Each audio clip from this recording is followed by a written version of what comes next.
तुलसीदास बाबा का पूजा जो है यादों की परंपरागत पूजा।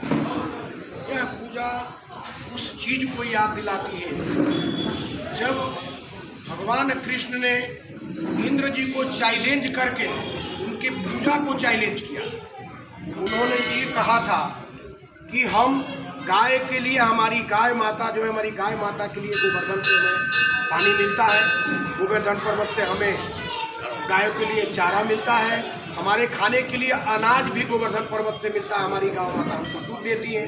तो प्रथम पूजा जो है प्रकृति की पूजा होना चाहिए, जिसमें प्रकृति से हमें सब कुछ मिलता है।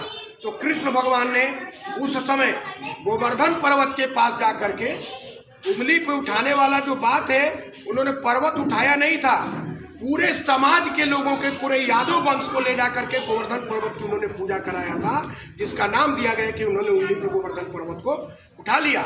इसका मतलब है इंद्र ने नाराज होकर के लगातार 3 दिन तक बारिश करवाए।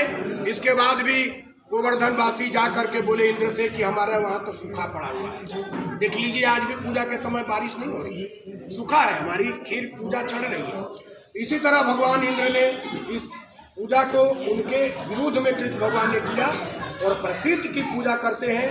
ये पूजा मानव समाज के लिए, इस धरती के लिए बहुत जरूरी है। हमारा समाज इस पूजा को भुला दिया है।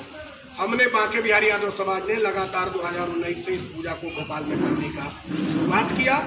इसका मतलब है कि हम अपनी परंपरागत पूजा को यदि छोड़ देंगे तो हम अपनी सभ्यता को छोड़ देंगे।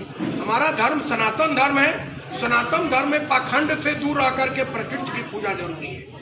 और इस धरती में शुद्ध खीर और बाटी की जो पूजा की जाती है, शुद्धता से की जाती है। इसमें कोई मसाले का काम नहीं, इसमें कोई तेल का काम नहीं, इसमें किसी भी तरह का अशुद्ध कोई भी चीज़ नहीं होता है।